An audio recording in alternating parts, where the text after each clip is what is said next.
Hi, everybody.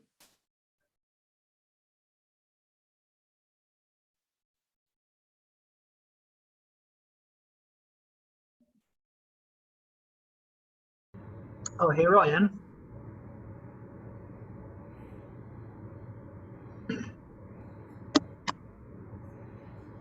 Hey everyone, welcome. We're just gonna have a minute to let people stroll in. Thank you, Ellie. Ariana, I like that fish up there. Do you fish? No, my husband's grandfather carved it, Oh, Oh, wow. wow. That's cool. and family members fish, but I don't. Yes, that's cool. Good to see you, Paul. Back at you, Megan.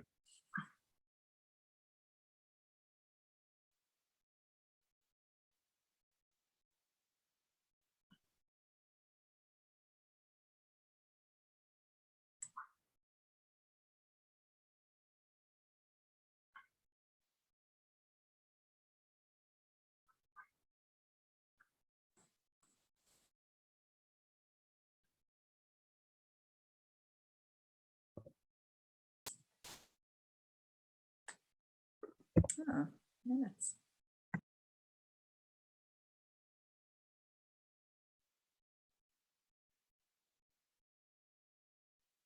Dynamics.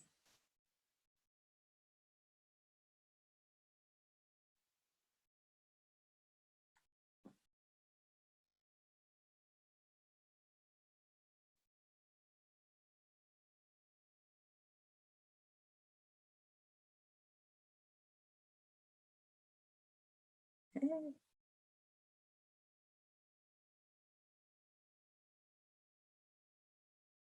Have those of you who I've not met before, have you been coming to these regularly, or is this? No? Oh, nice to see you. Just for you, Megan, Just for because you're famous. Yep, that's right. Oh, no problem, Marielle.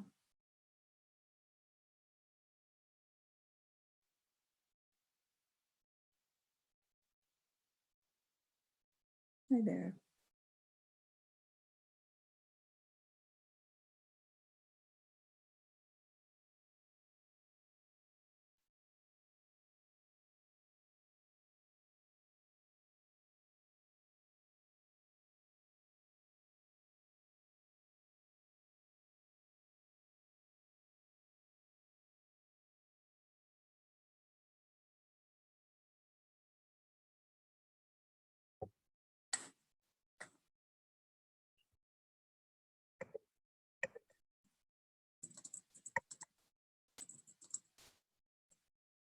Okay, let's see. What do you think? Ellie, shall I dive in? Okay. Hi, everybody. I'm really glad to see you all and thank you for coming today. My name's Megan Harding and I am a member of the BRYT team with my colleagues Paul and Sarah Nemitz who are here, and I see folks are still piling in. And this is a nice little group to have a conversation today about family engagement. So thanks to Ellie for your help in organizing us, and I will go ahead and share my screen. And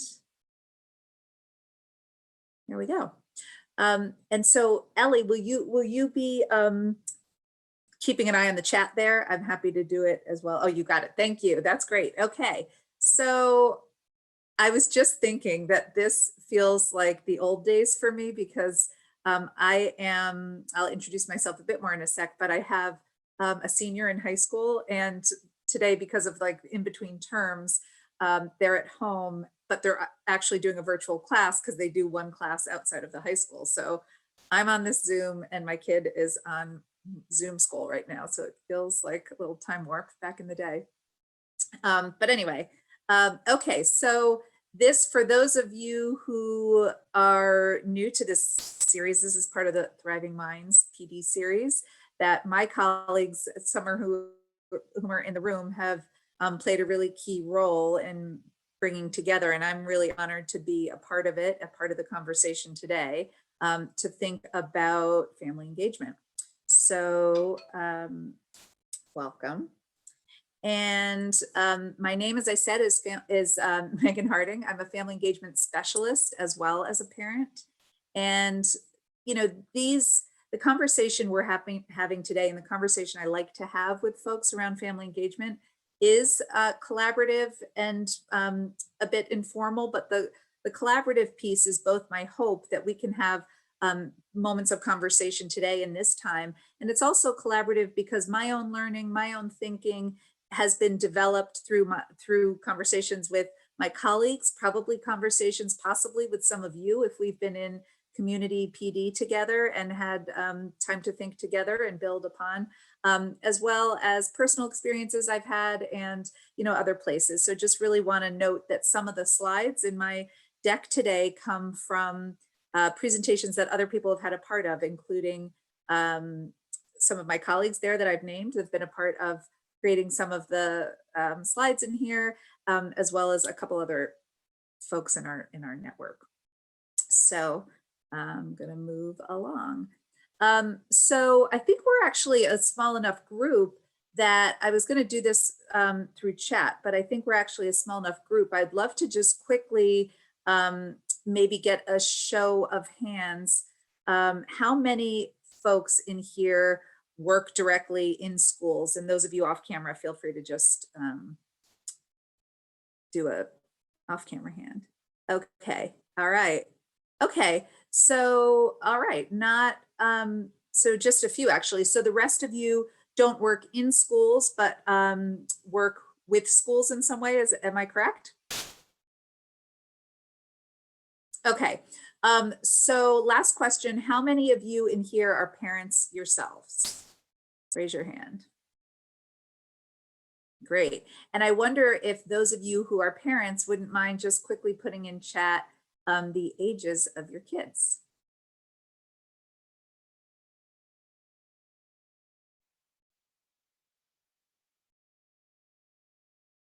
Okay, we've got a real spread here. Great. Great. Awesome.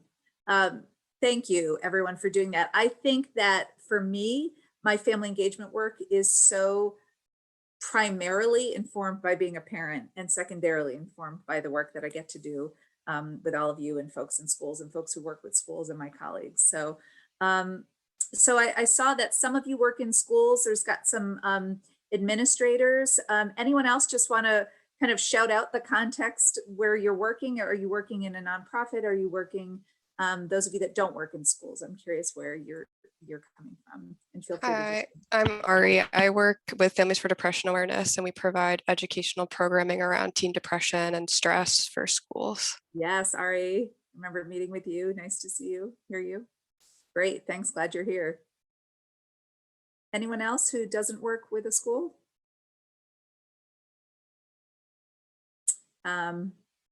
School special ed art educator, cool. Well, welcome to you all. As we go and as we dive into conversation, if there's questions or content that we're talking about that feels really school specific and feels like it might not apply to you directly, feel free to pipe in and we can sort of expand the conversation that way. Okay, so today what we're going to do is we're going to talk about our conversation is going to talk about what the parent kind of caregiver world is in this pandemic era. We're going to talk about a multi-tiered vision of how schools might consider family engagement work during this time. And that's the piece that I'm thinking, like, as sort of a reminder to myself and us all, like, let's be expansive when we get to that part. Like, let's really think about that outside of just schools. If many of you are not working in schools, we can do that. Throughout, I will invite folks to share your wisdom throughout different sections where we are thinking together about strategies you're using. So whether those are strategies around relationship building or strategies around communication, that we'll really invite those together.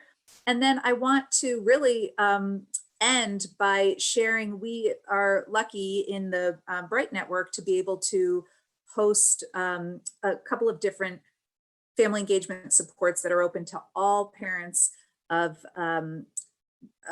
kids and young people who are in K-12 right now. So I want to be able to make sure you know what those are, what's coming up, how to access them, how to access me, if I can be helpful in coming to talk about those with your families or folks as well. So that is, that's what we're going to do today.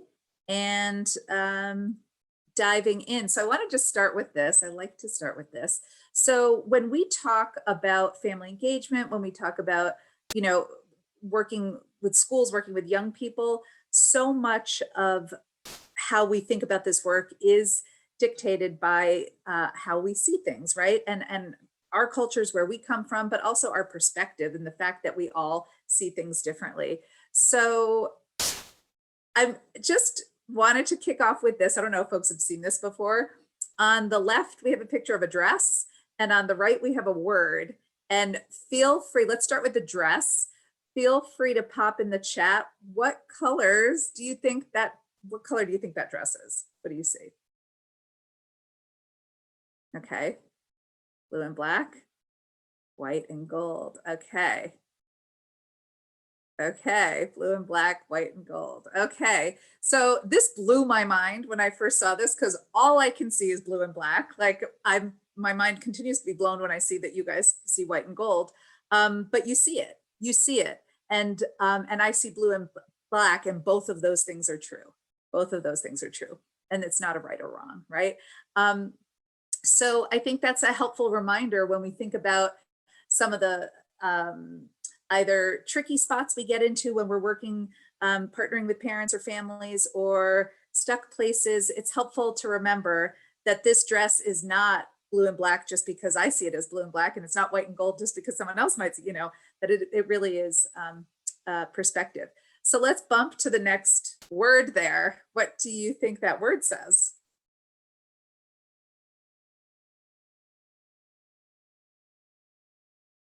This one's a little weirder, but I mean, I'll just say it's like yeah, it's a name. It's not necessarily a word, but okay. Uh-huh. Yeah, okay. Okay. So some people see Yanny or Lanny, and some people see Laurel, Yanny or Laurel. So again, just a good example that we all see things differently. Okay, so this piece, just want to kind of take us back to like a little bit of a walk down memory lane. For those of us who are parents, it's probably doesn't feel that long ago. But this piece is just trying to set the context of what parents and caregivers are truly experiencing right now, and what parents and caregivers have been experiencing. So we all have been there, and we all know the lockdown, March 2020 happened, and how immediately, without a ton of support or kind of structural solutions, here we were, many of us who had the opportunity and the privilege to work from home were able to work from home.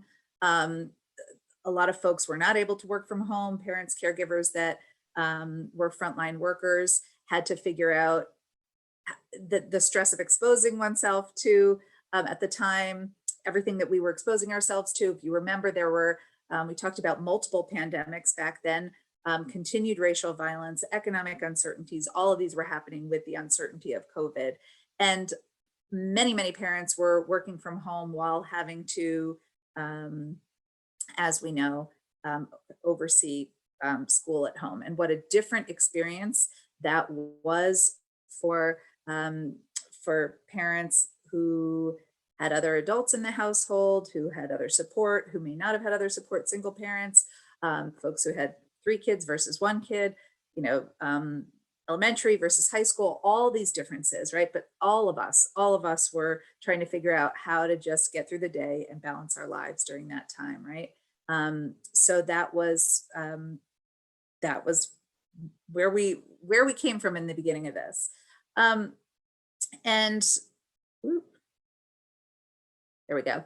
And just to kind of bring that through to today, we have just, you know, in Massachusetts here, we're continuing to see just high numbers, right? So These right here, if you can see it, were the numbers of confirmed cases between 0 to 19 here over the last 2 weeks. And I think this data, so this might've been like the last 3 weeks. So that was March 2020, in some ways was such a long time ago. And here we are, we all know it. But for parents, a lot of parents that I get to speak with have just while we've been in this pandemic for almost 2 years, and most kids have gone back to school. For a lot of parents, the experience is harder now for lots of different reasons, and we can kind of dive into that and talk about that together. And I'm curious what your experiences are, those of you who are parents. So, when we think about the stress over time, again, trying to work from home, even now during recuperation time or quarantine time, more kids are infected now. The boosters, for the most part, are unauthorized for kids under 12. This sandwich generation, right, for many of us who are caring for our own kids, and then we might have aging parents who are also vulnerable in the pandemic. So that extra burden for parents. The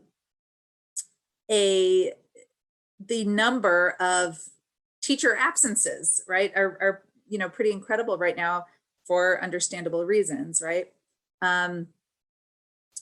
Outbreaks in daycare centers, and we now are able to get, although mine haven't arrived yet, but we're able to get those federal COVID tests. But it has been really, really difficult to find tests for parents, and there's been a lot of, for school or daycare after the holidays, a requirement to have a negative result before coming, difficulty to find those tests. So these layers of stressors have just been what we've been hearing from our parents, and what is just kind of our experience in the world right now as a parent. So there's a sociologist right now who's looking at information from parents about their experience throughout the pandemic, and she's interested in kind of studying the early days and now.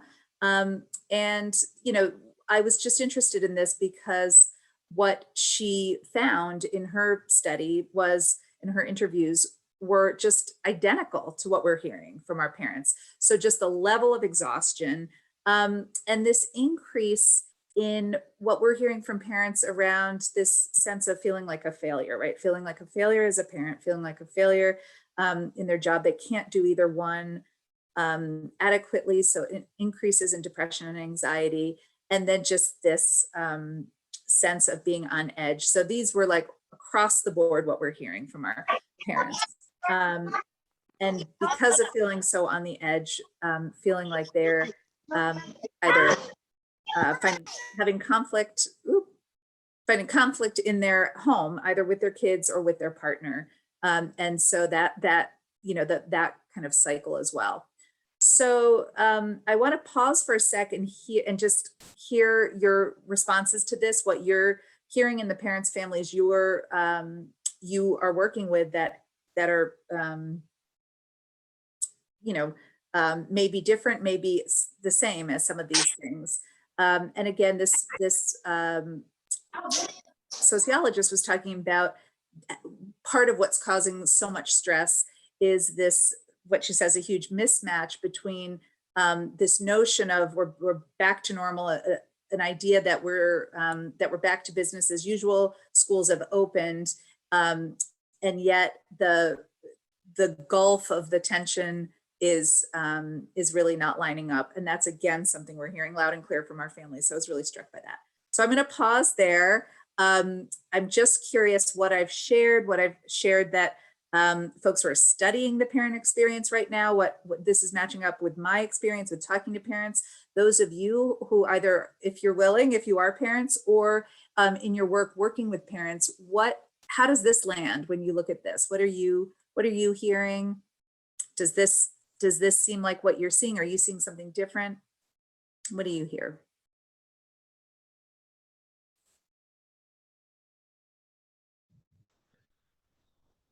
I just typed in the chat. Is it okay if I speak for a second? Oh, please, please. Yeah. So it just feels really high stakes at the high school level. I feel I work as a tiered interventionist at the high school level. And so students are, hoping to graduate and move on to the next level. And there's so many gaps in the education because of COVID and missing school and teacher absences. And I find the parents are absolutely exhausted by the prospect. And so some of them, especially at the high school level, this, 7 teachers, and responding to all of those teachers and trying to, even engage. Yeah. So I find the level of engagement has dwindled in terms of being able to coordinate parent meetings and getting the feedback that might be needed, because I think they feel at a loss and really high stakes, because a lot of my students are nearing or should be nearing graduation. And that's, in some sense slipping away, or feels like it's slipping away, and they're worried about future prospects. So it feels very high stakes for parents. Yeah. And us and me. Yeah. Right. Thanks, Linda. Yeah. That idea of high stakes, right. And exhaustion, right. Thanks. And I'm seeing some in the chat here from Bryn, thank you. From primary level parents, I'm hearing a lot of mental exhaustion from the constant decision-making that has to happen. Yeah.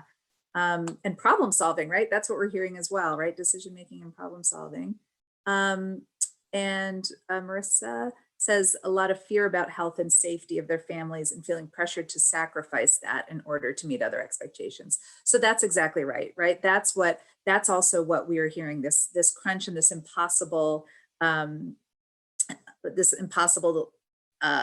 decision, while also I heard Linda talking about how it's difficult to kind of get parents to come to meetings and things like that. What we've also heard from our parents is that everything feels like a pull or an expectation on them. So this has been such an insight for me, and I'm so grateful to have heard this again and again, because we often think, in the work that I do, like, oh, parent voice, and we want parents and families to, be on this committee or sit on this, or,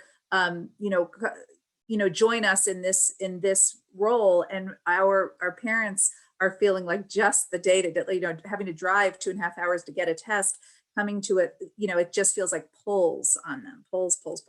So we'll talk about this as we go, but what we continue to hear, it's so simple, is like back to the basics, but how critical validation and just seeing that strain and seeing the strain human to human, how important that is for families. So thank you for those who shared there. I'm going to go back to sharing my screen. And okay. Okay, so this again, same sociologist is talking about the proportion of parents who report feeling this increased feelings of tiredness and having little energy. And this is from the beginning of the pandemic to now. So again, the point here is that it's the narrative of it, right? So for even though we're still in it, there's, we have vaccines now, schools are open, there's sort of this story that things are improving or getting better. And then there's this kind of cognitive dissonance that's happening for families sometimes, because parents are feeling worse, and it makes sense. It makes sense why they are over time. And we'll talk about that, the impact of the stress over time. But that's a really important thing for me to continue to remind myself in my family engagement work, that I can't make assumptions. I can't, in the spirit of trying to be hopeful, like sugarcoat something in the way I'm talking about it, because the reality that what I'm hearing from parents is that the impact of the strain and exhaustion. So when, I'll send all these slides in a PDF to Ellie, and there'll be a link to this whole study if you're interested, because she goes over not just exhaustion, but other kind of categories of the beginning of the pandemic and now from the parent perspective, and interesting. So again, this, as I mentioned, as I think about family engagement and think about these conversations that I get to have with folks like you around family engagement, a lot of this content I feel fortunate to have gotten from engagement and conversation with others. So this real focus on grief has been really, to call out a colleague of ours, Sarah Rigney, has really brought this theme and the importance of grief during this period, and to look at grief expansively.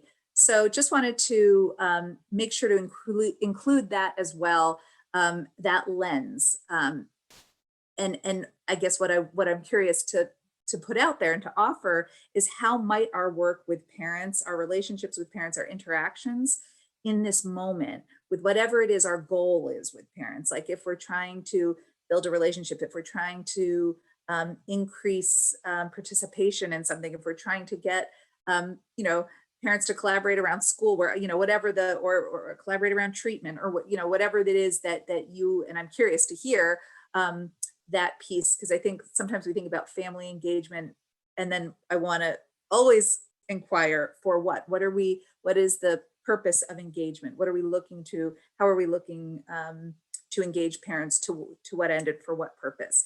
And so then the question is, whatever that answer is for you, whatever your reason is, your goal is for engaging parents, how do you go about that, and how might that be different if you're thinking about this through the lens of grief, right? So an understanding of the impact of grief, how does that impact how we move forward with parents? So again, the grief, we know that a lot of people have lost people, and that's just true. That I feel incredibly fortunate myself not to have been in that direct situation, but the parents we have spoken with absolutely have had that experience.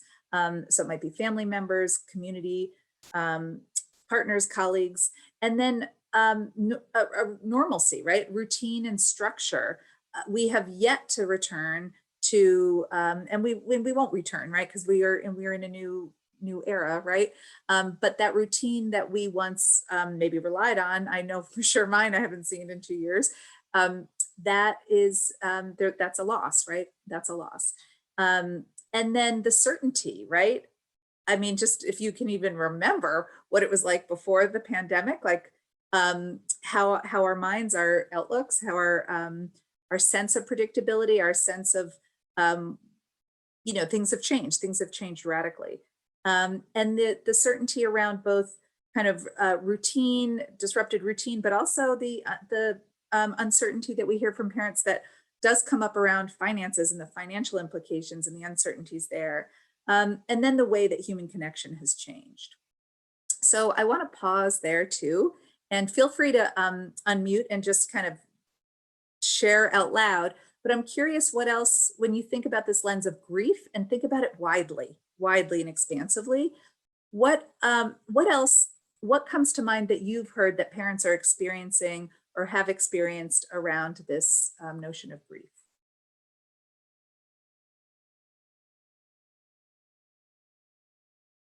What other changes or losses or adaptations? What has been lost?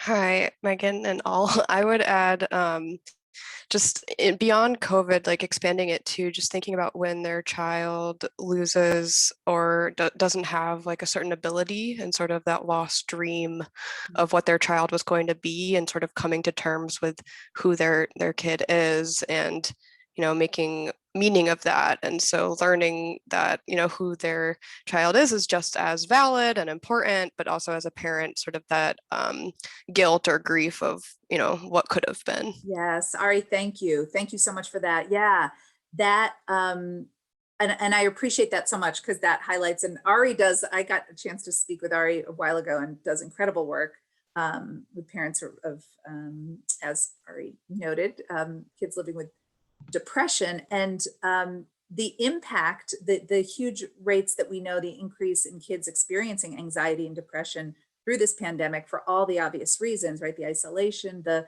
grief, the disruption in routine, all of these things.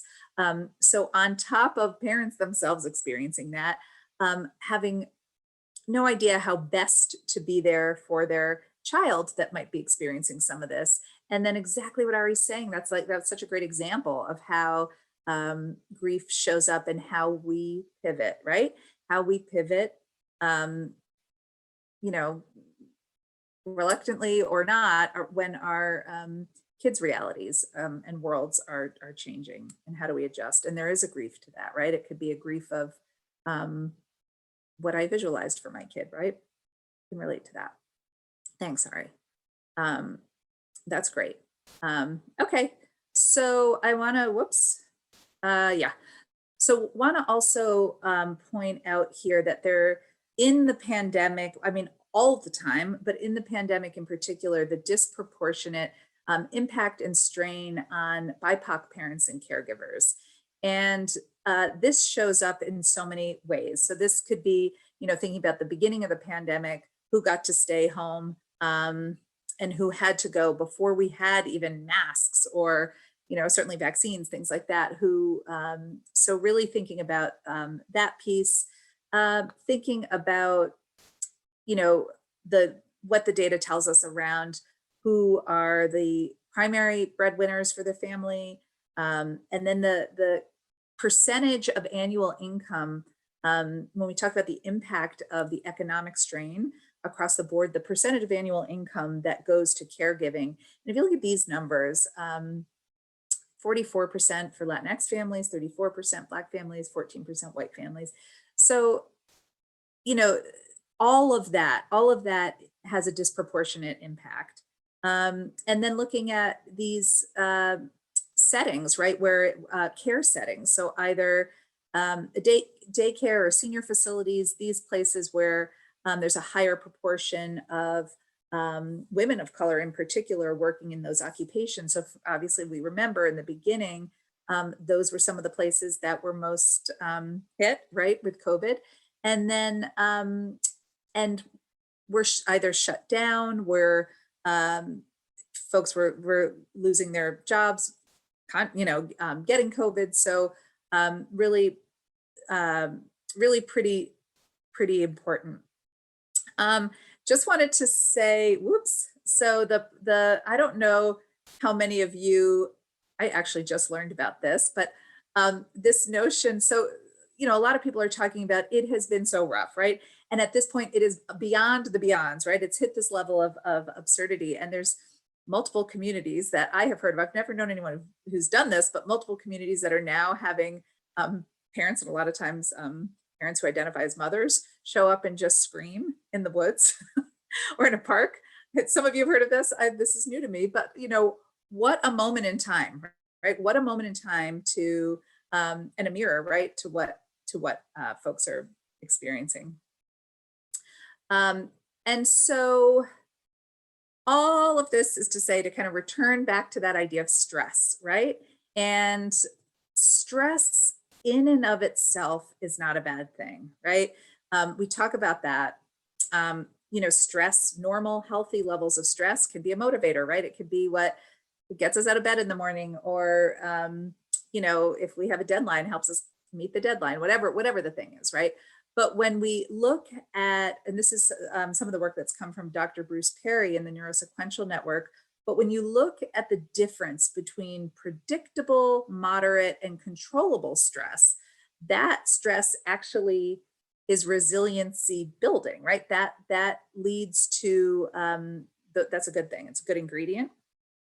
But when you compare it to stress that's been unpredictable, extreme, and prolonged, that's the stress that can lead to vulnerability. So when you think about unpredictable, prolonged, extreme, that's COVID, right? That's COVID. We thought, we thought there was an end to it at one point. Like it's disproportionately, it's continuing, it's prolonged, and there's so many unanswered questions. So this is when those stress levels can tip and really impact capacities that you might have seen in parents that you've been working with in the past, your own capacities, right? I can see this. But, if you had a group of parents that used to work through conflict with you in a certain way, or used to show up more to meetings, or used to participate in one way or another, and you're seeing these changes, right? the impact of this type of stress over time is really what is what's really damaging for folks, all of us. And when we think about for parents and caregivers, it can give us some clues. So that's that. And I want to put in a Jamboard for a second. Well, actually, I think that it might be easier to just do this in breakout rooms. What I might do is, do this in breakout rooms, but wanted to invite you to think about these 3 questions, and maybe group 1 can be, this question of what is the most stressful aspect of parenting for you right now? And if we can randomly set up these 3 groups, and if, is that okay, Ellie, to randomly do 3 groups? And then group 1, feel free to talk together. If you're not a parent, just kind of, you can share in ways that you've heard from parents, but would you say, if you had to prioritize, what's the most stressful aspect of parenting, of the parenting role right now? And then the second group, just whether you're a parent or not, what type of support from other adults do you find most helpful right now? So when you think of whatever level of stress you're in right now as a parent, what do you find most supportive and useful from other adults? And then number 3, again, we talked on this a tiny bit, but to really flesh this out a little bit, how is the stress manifesting currently with the parents who you are working with? So, so we'll do that. And is that okay, Ellie? And then we'll come back and so let's see, we'll come back at 3:45. So Do you want to put the Jamboard in the chat before people go into their groups? Or do you want Oh, sure. Okay. Yep. Oh, great. Okay. Yep. Thank you. Let's see. Whoops, wrong one. Okay, it's coming. Let me just grab the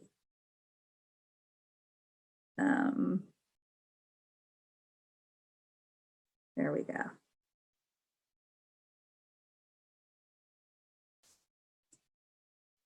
There we go. Thanks, Ellie. So we'll see you back. If everyone wants to open that Jamboard, and then we'll see you back in just about 7 minutes. Thanks, you all.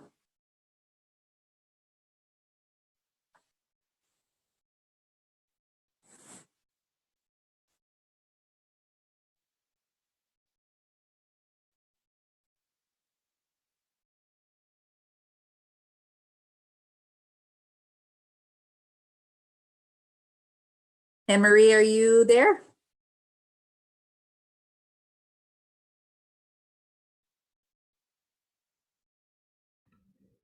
She may not be there. She may not be there. All right. Yeah. So Ellie, you've been going to most of these, right? Yeah, I've been going to all of them. Oh, you've been all of them. Yeah, there's Anne Marie. Oh, that's great. And how are you finding the on camera, off camera? Is this typical? Yeah, this is pretty typical. I think for our for the series that we've been doing, they kind of have the sessions in advance, and it's like they like know each other a little bit more, so you would tend to have some on camera. But this is honestly pretty good. I tend to see like most people are off camera. I've definitely done these kinds of things with all off. Oh, really? Yeah. Yeah. Yeah. And I actually, the last one I did was parents. It wasn't, because we do parent support groups, so it wasn't the support group.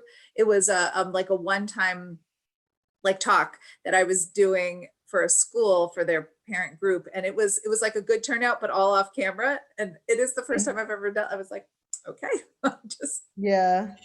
Yeah, I feel like some people like just want to sit in and listen in and get the information and but like not actively participate. So I don't know. yeah.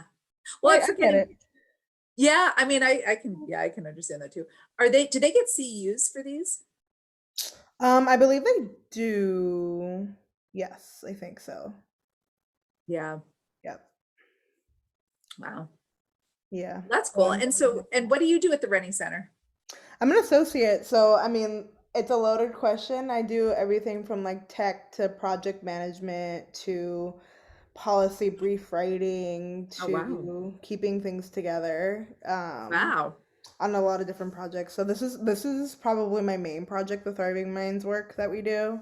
No, that's It cool. takes up like 50% of my time, which is Oh, awesome. wow. I love working with like you all from BRYT and John Mm. Crocker and just some really great people. And the Rennie Center isn't like it specializes in anything in particular. We kind of like are a jack of all trades, trying to like help convene people on these topics with experts, but learning from all of you and the expertise you have around mental health has been really great. Wow. Sorry, my Wow. dog is losing it on the windows. What kind of dog? He's a mini poodle. You can see him over there. Oh my God, he sounded so much bigger. Yeah, he thinks he's big. He has a little bit of a Napoleon complex, but That was not the kind of dog I was picturing. yeah, he should be more tired. He's had like he went on a hike this morning. He went on Oh, a big wow. walk again, and Oh, he's just not settling. So oh, that's funny. That's funny. Yeah. Did you get that dog during the pandemic? I did. Yeah. Yeah, but we actually had been planning to get a dog. My like fiance is obsessed with dogs and animals in general, and she had been like begging me to get a dog, and I'm like, it's so Aw. much work, it's so much money. Aw. And it kind of just worked out that, I was working from home and could help take care of the dog more, and she had just gotten a new job, and so we could afford him, and It it all worked fell out. into place. It all fell into place, and she got her wish, and now she's trying to get me to agree to another one, to a sibling. Oh, And I'm like, when does the buck stop? right, right. Oh, that's so funny. Yeah. Wow. Yeah, I've never in my life ever had a cat, and I got a pandemic cat. Oh, nice. How's the cat? Oh my God. I'm just learning all because I actually have had I'm way more familiar with dogs. Mm. So I just didn't know like cats, do you know, like, are you familiar with cats? They're so weird. They are They very weird creatures. weird. Yeah. So she will, her name's Bernie Sanders. I love And she that. uses she, her pronouns. And like she will run around the whole apartment, sprint, sprint, sprint, and then stop and then sit and just stare at me. Like just sit right in front of me and just stare. What is that? So funny. Is she Yeah. cuddly at all or not really? What's that? Is she cuddly at all or not She really? is. She Yeah, really is. Yeah. that's good. Yeah. Yeah. I know. I really didn't want, like, I didn't understand why you would have a cat if they weren't. So I kind of tried to, Yeah. do everything I could to make sure she would be. Yeah. Cats tend to go like 50-50. I feel like some of them are really cuddly and some of them are not. Yeah. I've never had a cat, but I had roommates who had cats that I just like fell in love with because Yeah. before them, I used to be like, no, I'm not a cat person. And I'm like, Yeah.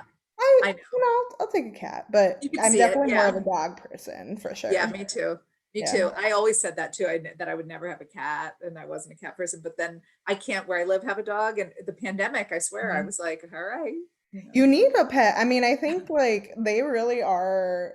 I feel like that he has really helped with our mental health and Yeah. like just having him and being able to go on walks with him and like just taking care of another being has Yeah. been really wonderful. So I'm very as much of a headache as he was in his first year of puppydom. Yeah. He's He seems young, wonderful. right? Yeah, he's gonna be 2 in April. Oh, well, he's really cute. He's really Yeah, yeah, he's a cute little guy. cute. Yeah. Little Snoopy nose. Yes. Uh, well, I feel like maybe we should give them like 1 or 2 more minutes, maybe. Sounds good. I can close the Uh, groups and then it gives them 60 seconds to come back. Do you want me to do that now? why don't we do that in about a minute, maybe, and Okay. then Okay, sounds good. yeah. And then actually, I'm gonna just take a quick peek where we're headed. Um, yeah.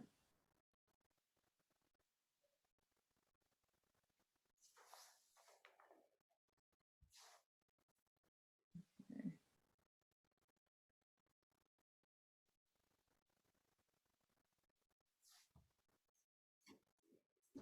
I'm gonna hide some slides.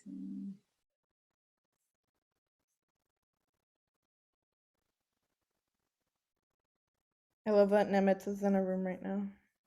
Yeah. I was just thinking when you were describing your job, I was like, I think that might be like Nemitz's job with us, I think. Similar. Mm, yeah.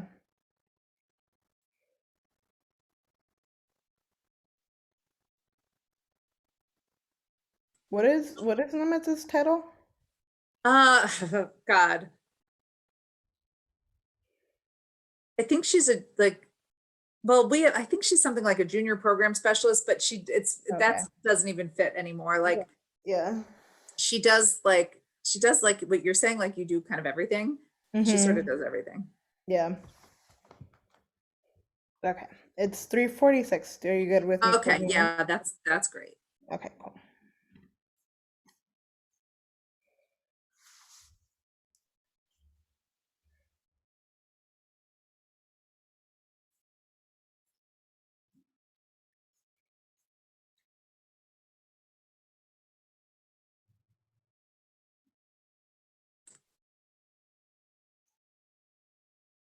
Yeah. And how many more of these are there? We're doing them until the May. So I think there's like 4 more. That's cool. And then in between there's like coaching. That's awesome. Yeah. Hi, Ari. Key. Welcome back, everyone. Yeah, good to see you all. Was this one group? Yeah. Room 3. Yay, room 3. All right. Welcome back. Thanks, everyone. Welcome back. Okay. So, yeah, thank you. So I wonder if we could just spend a little bit of time sharing your conversation and hearing from the first group that talked about what's the most stressful aspect of this for you right now. Who might be willing to share as a parent? Well, you don't have to be a parent, but you know, what's the most stressful aspect that you talked about?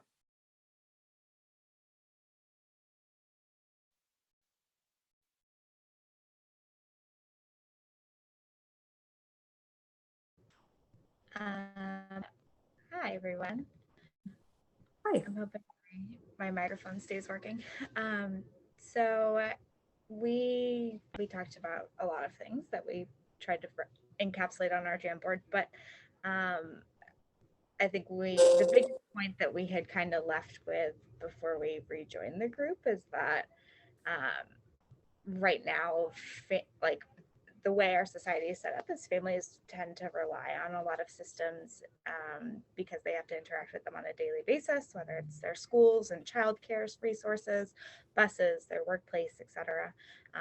And all of these systems are experiencing the same unpredictability and stress and difficulty managing and keeping up with everything. And so then that trickles down into everyday family experiences. So just everything from trying to be able to keep up with your own things, trying to keep up with knowing where things are at in the pandemic, being able to know if you're allowed to go into work that day, if your kid's allowed to go into school that day, and just not feeling like there's enough time and energy in the day to capture all of those things. That's great. Thank you. That's great. And just thank you, that group, for sharing your own experiences and again helping remind us that that you're not, you know, certainly not the only one. Each person that shared those that are feeling those things, and that the parents that we're working with are also experiencing those. So thank you. So the second group that talked about when we're going through these things, right? When you're going through a difficult time or in this experience of COVID, what do you find most helpful from other adults? What is it what type of support feels most helpful from other adults? Who's in that group? Linda and I talked about other parents' understanding of our choices. So making the choices that you feel like are safe for your family and not be, you know, and people being okay with that. Yes. Thank you. That's huge, right? Thank you, Ariana. Is that right, Ariana? Am I saying that right? Ariana, that's huge, right? Because this is a time when someone had alluded to this earlier, there's so many decisions to make.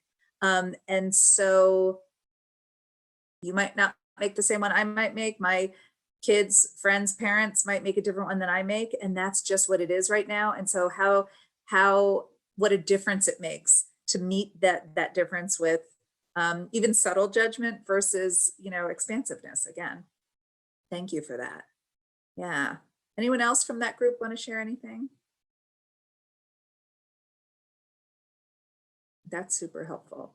And then the third, anything else that anyone has to add for the third group that was talking about how is this manifesting with parents and caregivers that you're working with? What are some other ways that you're seeing that this is manifesting?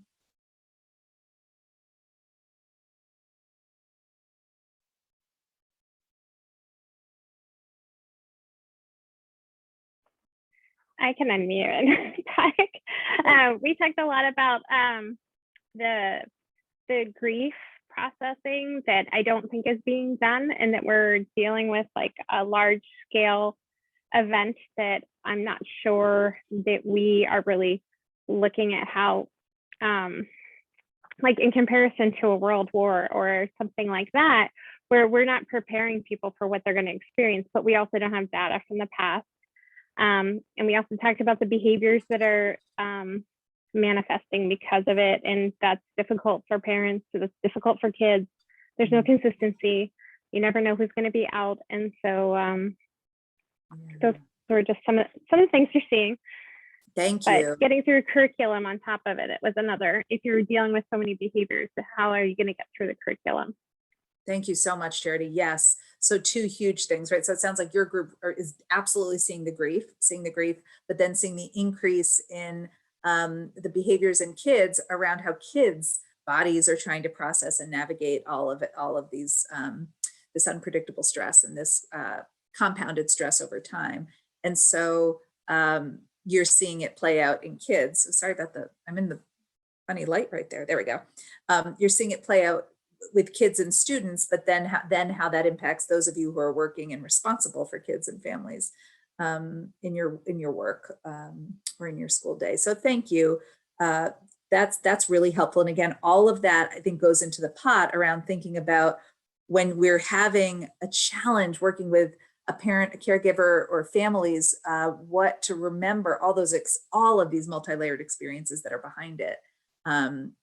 And then remember that you all, regardless of your role, you're kind of in a pressure cooker too. You're in that vice grip. If there's expectations on you, sorry, I'm gonna do a little shifting there with my light right in the sunbeam there. Okay, that puts you in the middle too. That puts you in a really difficult place. And so kind of while you're guiding your compassion outward with the understanding around what parents and caregivers are going through, to remember that you are also going through that. So we're going to hop back and just do a next little piece here around some other ways to think about family engagement right now. And this is from what I've heard so far from all of you, this is, probably going to seem like how you practice, but just some things that we've collected that we have found to be useful. So really how much of family engagement work is about mindsets, right? And that some of these mindsets can either facilitate or become a barrier to creating relationships that are that feel functional or feel helpful or feel like collaborative or partnering with families. So, and I wonder if folks have any to add to this, or what mindsets you bring to your work with trying to have positive, stronger relationships with parents during these times. So that notion, some of this is kind of coming from that DBT world, but if we believe that we're all doing the best we can, and we can all always do better, meaning we can always learn something. There's always more to learn. There's always more to grow or new ways of thinking about doing things. But in every moment, again, how would that change if we both believed about ourselves that we're actually doing the very best we can in this one moment. And so is that parent. And so is that parent in this exact moment. So how might that impact how we navigate our relationships with parents and families in our context? And that building trust requires vulnerability. And I think when we think about that, we often think about on the parent side, but in your role, whatever role you're in your work, it's kind of true for us as well. If we're talking about a genuine relationship, like a genuine relationship with a parent, that takes some time and trust, and that we're all in this together, and it's hard, right? And I think what's important about that is, again, all the stuff we've talked about so far, this context, we're all living it, and we're all human, right? So that's also helpful for yourself when you're thinking about, in those moments, you might be giving yourself a hard time, like, wanting to do, if you find yourselves in moments where you're hearing that same self-critique that I sometimes hear in the parent groups that I'm running around, or that the study that I referenced found, where people are feeling like they're not doing a good enough job, like I'm not doing a good enough job, getting parents to come to my meeting, or I'm not doing a good enough job as a parent myself, or I'm not, doing a good enough job advocating or creating this, thing I'm doing, whatever that is, that it's hard. We're all in it together, and it's hard. We all have blind spots. And that when we're, this is true beyond COVID times, but that we each in your role hold knowledge about the student. So it's, again, that both and, right? So, while I think it's true that parents and caregivers certainly have expertise around their own child, you, in whatever role you play, you have a unique lens too, and a unique perspective and angle that's a piece of that jigsaw puzzle as well. So just another mindset that we all hold jigsaw puzzle pieces, right? When we're coming together to care for a kid, that we all hold different pieces. And then, of course, the not knowing stance, like how do we lean in with curiosity over assumption, and to recognize, again, that how we connect with parents and what we expect from parents, and all the things, our boundaries, our formality, our expectations, all of those are influenced by our identities and our culture in all sorts of different ways. So, so these are mindsets that we have found helpful. So I'm going to just push through this a little bit. Are there any other things other than that list that we just shared? Does anyone else have a mindset when you think about what helps you, beliefs, thoughts, mindsets that help you in your relationship building with parents? Can you share them with folks today? Anything else a mindset that you have found helpful for you? I could start. I think one would be mindfulness, like being in the present moment, and really encouraging parents not to be thinking about the past or focus too much on the future, because really all that we can do is right now. And of course, it's great to plan, but when we can sort of ground ourselves in the moment, we can take care of ourselves and manage the overwhelm and the hypervigilance. And also hope and optimism, that I think many of us get stuck, and I can speak for myself too, being pessimistic and really having a tough outlook on things, but holding hope that things will get better and that we can get through difficult things. We've done it in the past and we'll do it again. And then just self-advocacy, that you have a right to certain aspects, and that you can advocate for those things and that you'll be heard. So those are mindsets Great. that I would include. Yeah. Great, Ari, thank you. Great examples of mindsets. Thank you for adding those. That's great.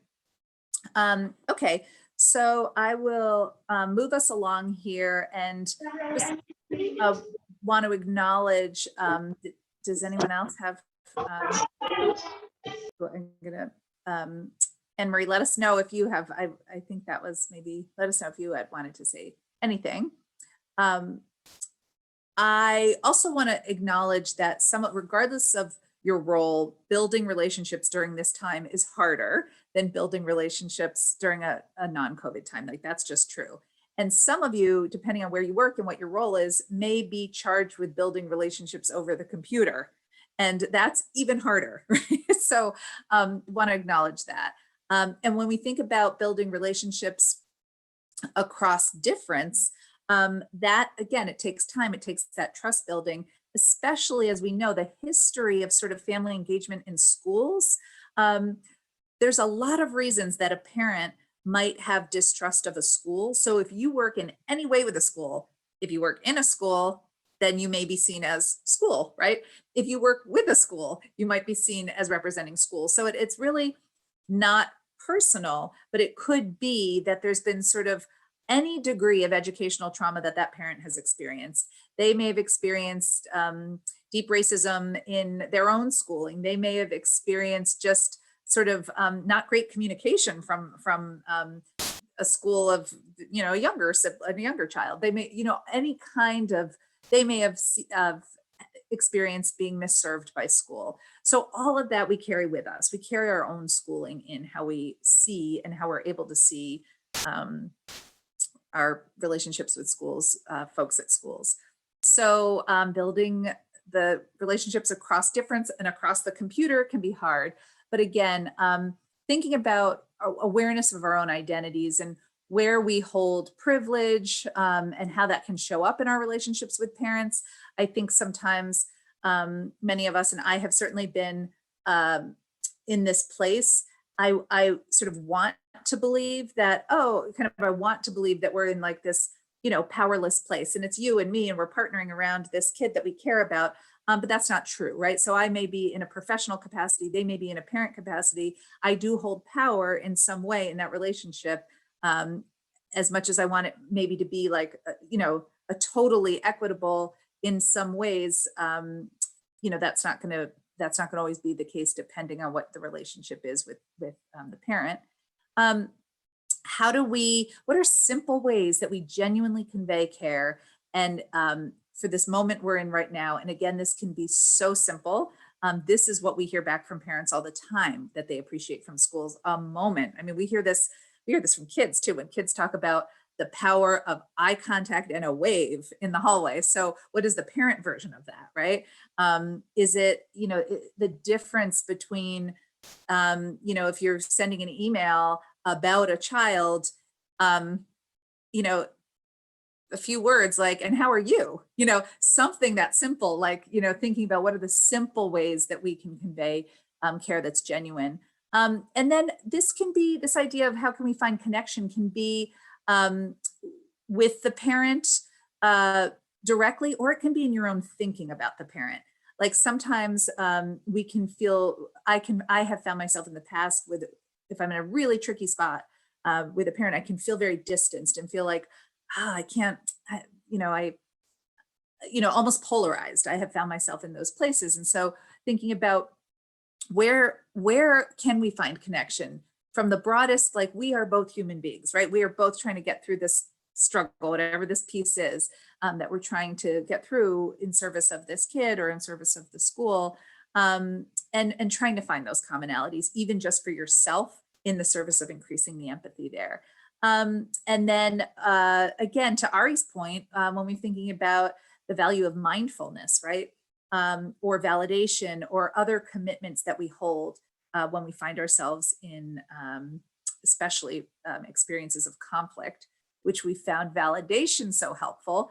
And again, validation quite simply is just that process of acknowledging that parent or caregiver's feelings, thoughts, behaviors as valid and understandable, and it is absolutely not tied to agreement.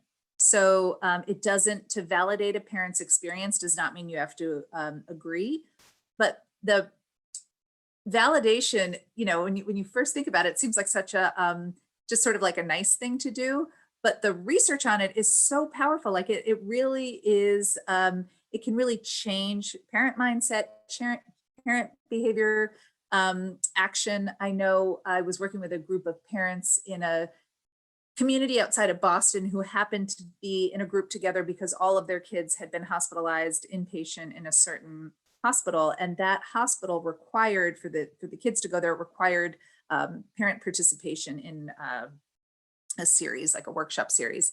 And those parents, I met with them after that, and they said the most powerful thing they learned was this tool of validation with their own kids, right? So they learned and were trained in how to just simply use validation. And they said it was like a magic key to see some of the, you know, the differences and the changes with their own kids. And so we're gonna zip through some of these, but again, the role of empathy and validation is actually quite huge in this moment when we're trying to strengthen relationships with families. And that a recognition that all of us have strengths and vulnerabilities.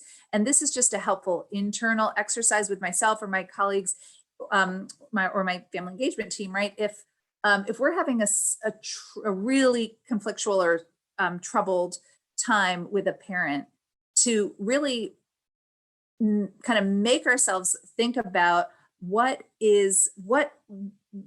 are the strengths that, you know, to really ask ourselves, like, what are the strengths that we see, and really kind of make ourselves go through that first, and that can really contribute quite a bit to moving us through that. So I want to quickly just do a little bit about MTSS here with families. And I just want to, since not many of you, it didn't seem like many of you worked in schools, I will go through this, and I want to name that some of this may feel not as relevant. I hope we can think about ways to make it relevant, but the multi-tiered system of supports, right? That idea that how do we usually think about this when we think about kids in schools, but how do we organize what we offer kids on these sort of 3 tiers? So again, tier 1, what is universally available to every single kid because they go to this school. So let's think about your program or your school. What is universally available for all families or parents? Is there anything? And I bet you there is. If your instant answer is like, oh no, we don't have that, but I bet there is. Like, are there certain processes? Are there certain forms? Is there something that every parent or caregiver, by virtue of their role as a parent or caregiver, gets? Because that could be an opportunity. So that's something that we would consider like a tier 1. Tier 2 is, you know, sort of, we think of that tier 1 as core. So tier 2 is the core plus more, right? So is there a designated set of, usually again, this model focuses on kids, but if you think about your school or your setting, is there a group of parents that need a little bit more? They need a little bit more. What the more is dependent on what you offer and what your program is, but really could benefit from what all the parents, the caregivers in your program get, plus a little bit more. So like a tier 2. And then tier 3 is usually a smaller group that's really needs a lot right now. This could be crisis. This could be just a circumstance where these parents in this moment need a lot more. So I just want to share for us in BRYT, just a version of if this is helpful for some of you in your contexts. We wanted to think about for the work that we do on tier 1, how do we make sure that all families are getting some version of a check-in, some version of connection, and that we have referrals that are available, and that there's like simple ways that those referrals can be disseminated. That's just simple, that everybody can get those. You know, for tier 2, we recognize that, you know, in our program and what we do, I'm going to share this with you at the end. We have these free, great parent support groups, totally free during the week. Any parent, they don't have to be BRYT affiliated. Any of the parents you work with can go. They're Zoom support groups for parents and families of K-12. So again, that's not every single parent in the world, but some set of parents that would benefit from parent. It's not that kind of primal scream in the woods, but it's connecting to other parents who will definitely understand the stressors and the experience that parents are going through. And then number 3, we have worked with schools around really to think about what is a comprehensive care coordination plan look like during COVID and during this time. So we also, you know, when we have worked with schools and programs around setting up a multi-tiered systems of support, and again, when we think about this for families, what are the structures or processes that enable this to happen? So like, what's the system part of it? And again, this will look different depending on what system you work in, but in a school, and again, we know that COVID and right now is just such a chaotic time that a lot of these systems aren't even happening right now. But if you have a student support team or a process in schools where that can be, if you're making a commitment, like, okay, we're going to do a check-in with every parent, even if it's simple, figuring out the who, the how, what protocol are we using? How do we even figure out who does that? And, if there's an identification of a parent who's struggling, how to get that parent into a cohort, whether it's a support group or depending on what your structure is in your program. So, and I will share these with you so you'll see this. Something to recognize in this time, I suppose it's true all the time, but it definitely in COVID, it seems that maybe you have a system of sort of tiering parent need and where parents are, what parents need. And you think, okay, the parents who needed tier 2 level of support, we've got them in this program and these groups. Parents that need tier 3, we're doing this. But in these times, how quickly that sort of slide can be during COVID for lots of the reasons we've talked about, because of the compounded stress, because of the health conditions, the economic impacts and hits. So a family can quickly jump from tier 2 needs to tier 3 in a quick slide, right? Maybe they're experiencing that grief we've talked about, their routines have been disrupted, and then you're like the self-care needs are sort of struggling. And then if there's a mental health crisis or a physical health crisis, that can really so easily slide down. So just the notion that these are not set categories. Again, talking about infrastructure, some questions to think about. Again, is there a system of checking in with all parents? If you are checking in, it's again that question of for what, and I think to what end, for what are good questions, right? So if you are told where you work that we need to increase our family engagement, I think it's really helpful to think, okay, what does that mean? Engagement with what, for what? Is this about, to make sure that you're not doing it to check a box, but to really know the why behind it. Why are we committing to family engagement? And then once you know that why, okay, well then what are our systems that are going to support that? And what are the categories of concern? Because you're certainly in whatever role you're playing, you're not going to be you can't do everything for, so what is it that you're really looking out for? Are you looking at significant concern like crisis? Is that what you're assessing for? Are you looking for loneliness? Or, depending on what your program is, what are you looking at? And then what teams do you have at your school? So this is in here and you can share, I'll share this with you after this. This is basically just a worksheet that you can, jot down for yourself. You can do it with teams, but really like, okay, what do we have in our program or in our school to support parents and caregivers across the tiers? What do we have on level 1? What do we have tier 2? And what do we have tier 3? And hopefully you could add referral to our groups to your tier 2 if you're interested. And then when we talk about the tier 3, right, the parents that might be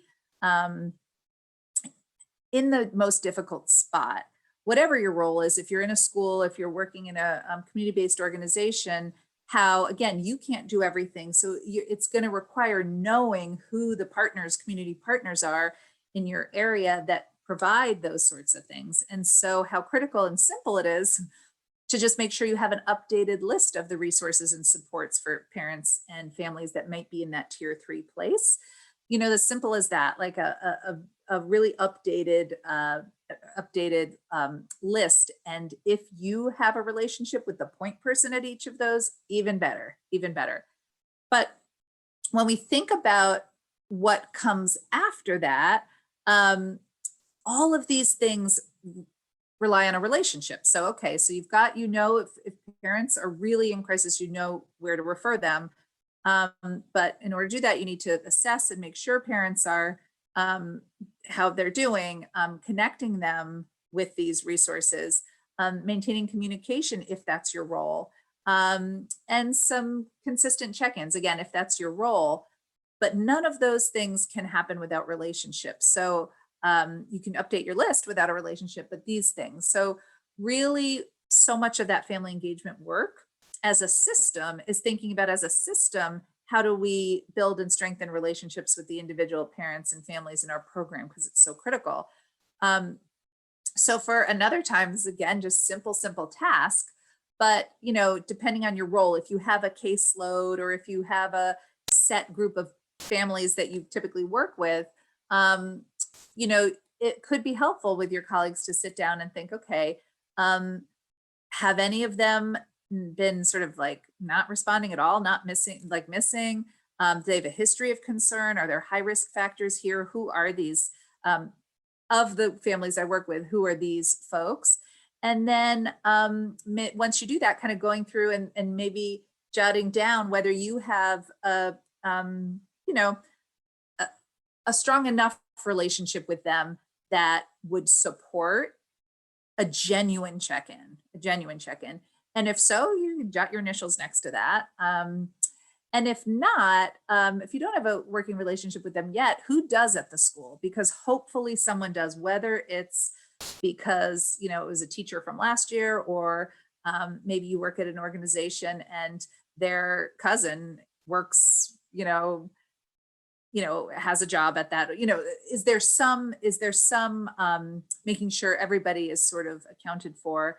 And then where in your organization, once you've sort of done that little inventory, where can you bring that to kind of ask, like, okay, these families are covered. I know these families. We figured out a person in my school or program that has a relationship with all these three parents. We have no idea, right? So what meeting, what place can you go to make sure? And again, this is one way. I don't know if this works with your setting, but this is kind of one suggestion. And then want to just pause for a sec, because that was a lot of talking, and see, what have you used to build relationships with families? How do you build relationships in the settings that you have?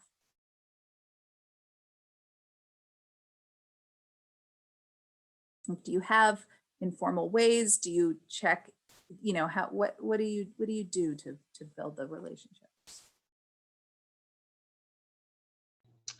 I can chime in on this a little bit. We have tiered supports at our high school, and I'm a tier 2 interventionist, like I mentioned before. So the students are referred to us through a student intervention team meeting, and we coordinate. It feels a lot like case management in a lot of ways. I do offer a supported study model in my classroom, so students come in there, but we do a lot of parent outreach. And then if that intervention doesn't, take root or take hold, we bring them back to the student intervention team meeting and decide what next steps would be. Do they need another tier? Do they need tier 3 interventions? But there's a lot of phone calls, check-ins at home, a parent survey. What can you tell us about your student? What strengths do they have, in or outside of school? So trying to just initially get parent input and open that line of communication. That's great. To determine what the best strategy might be for the student. That's great. And sounds like you've got a lot of good structure. We try, but the challenges at the high school level revolve around scheduling. If anyone works in that environment, students, could be on like a 7-day cycle instead of a 5-day, and they see 7 different teachers, and the core academics are always such a priority. So it's about shifting mindsets at that level where, like, if we determine the student needs an intervention, then when is that intervention available, and not trying to design it around their ELA class. Yes. It Yes. becomes very difficult because, and you don't want to do an intervention that's then going to damage other aspects of the student's school life or even home life. So if they're at the intervention and missing their ELA class, parents find stress. They, get stressed out about that too. So, and also the newness for a lot of parents around mental health concerns. So a lot of parents who have never had connections with any mental health caregivers, now trying to learn how to navigate that in the COVID world has been an incredible challenge. Yes. And also, when we do connect students with outside services, there's such a gap in availability. We have a lot of students on waiting lists to get outside providers. Yeah. So it's the challenges are real, but we do have a structure and a format. It's just how quickly can we get the student and families the services that they need. Yes, right. And I so appreciate that, Linda, because I feel like you're describing, first of all, like so perfectly, like the life of school right now, right? And student supports and in schools, and also that value. I think time and schedule means something so different in a school than outside of a school. Like they just, operate so, it's such a high, like getting time, right? For just check-ins, let alone the parent, like with the child, right? And with the student. And I also feel like you're speaking of really like kind of sphere of control and influence, right? So like what's within your control, it sounds like you've built this, referral system, the tiered supports and services. And then the piece that feels really difficult, oh, well, all of our referral agencies, organizations have huge waiting lists, right? Or these other factors. And so, yeah, so I hear you, Linda. And it's like, I think you're such a great example of amazing people who are day in, day out doing that kind of student support, mental health work in schools where it was, mental health system was sort of, it was difficult to get referrals sometimes to begin with. And the pandemic has really crunched down on that. So it's that, opportunity to think outside the box right now, but like in the meantime, that is really challenging. And yeah, and thank you for that. And, I'll just move us along to this, that makes me think of, we talk a lot about in BRYT, this mantra that we have for ourselves, kind of all of us together in this movement of work we're doing, and then trying to think, okay, how do we share this and apply this with others? So I don't know, Linda, if this is at all helpful in your really difficult circumstance that you're describing. But this idea of these 5 elements, and some of this is influenced by Dr. Bruce Perry's thinking as well around the what mitigates the impact of prolonged stress. But these 5 pieces. So what does self and collective care look like? Fostering connection, creating predictability, modeling moderation, and enabling controllability or agency. So when I think about schools and listen to Linda and think about a lot of what folks have shared, I think about number 4, like modeling moderation for preservation, right? Like this is such a difficult time. So both for ourselves, how do we apply these 5 things? But then how do we support our parents and caregivers around these things too? Because, certainly we don't want parents or caregivers to feel like one other thing they're not doing good enough, like they're not doing a good enough job, or they're like failing at another thing. We don't want that. I mean, that's what I often hear from my parents, but thinking about how do we stay with parents in that moment, how frustrated parents might be with their child for one reason or another, how hard it is for you to connect potentially with a parent, how long those wait lists are. So what does modeling moderation look like in that? And what does it mean to, to do what we can do and maybe kind of shorten that list. So we may not be able to get our kid totally off of screens, right? But what can we do that's kind of reducing expectations around some of these pieces? So it's just another mantra that's kind of helpful to think about. And I know we're getting close to time here, so I wanted to make sure and share. Just want to end up talking about the supports we have for parents that hopefully you're feel that you'd like to share with your parents. But before I do that, just those of you that are either working in schools or with schools, just I hope you know how deeply valued the larger community that I'm a part of holds you as people that are doing the work that I think we're going to look back in history and think anyone that worked in schools during this time, just deeply, deeply, incredibly challenging. And that even though you're in the midst of it, you're building resilience with young people, you're working to do this dismantling of systems that aren't working, you're building relationships, you're intervening when you need to, you're validating the binds that parents are in, particularly around COVID, and offering those referrals, and all of that doing it while you're navigating this yourself, and you may be parents yourself. So just wanted to let you know, as I said, when we mail this stuff out, I will include these flyers, but we have these weekly free support groups, Mondays at 7 p.m., particularly for BIPOC parents, and then Tuesday and Wednesday nights, they're open to all parents. We may add one for parents who identify as fathers or grandfathers, that we might add one, but these are totally free. They're on Zoom, they're peer support groups. So they are facilitated by a BRYT clinician, but they're not clinical. They're not, they're not therapeutic groups. They're peer support groups.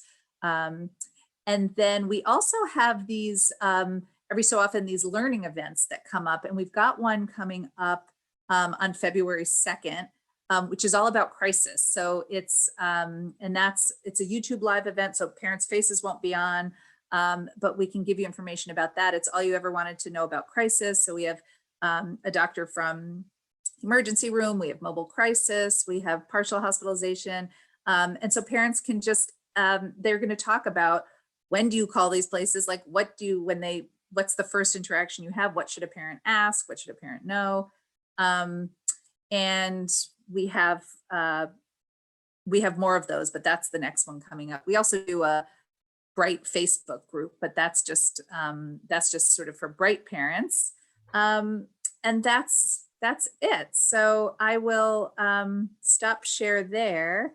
And Megan, we have a couple of questions in the chat about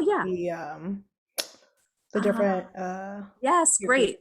Okay, yes, so thank you. We do have a flyer that Ellie, will we be sending the PDF of these, so we can send the flyer with the PDF? Absolutely, yeah, and everyone will also get the recording as well. Oh, great. So we'll send, when you get that, we'll send the flyer to the support group as well as the flyer for this crisis event. And again, open to anybody that, let's see. Oh, thank you. How do parents sign up? There's a link. Both of those flyers have a link in them. So they just click the link. You don't have to sign up in advance. They're drop in, and please forward them. That would be wonderful. Wonderful. And then anyone that's in yes, the answer is yes. Anyone in a guardian role with children or teens, absolutely, not just biological. And it's parent or caregiver, very open. Yeah. And yes, and thank you for promoting those, because it's just, it's such an honor to when I'm in those, because it's just taking a breath, taking a pause, and being able to just get support parent to parent. And that's what parents tell us is most useful when they're kind of getting to connect with other parents. So, 4:30. I'm sorry I got really fast there at the end, but and I really appreciate your time, because I feel like you choosing to come to this is really pretty heartwarming, because you're wanting to show up with parents and caregivers in this way, and I really appreciate it. Thank you so much, everyone. Thank Yeah. you Feel so free to, much. if you have questions, feel free to, Megan is here, so feel free to ask. Yeah. Thank you so much.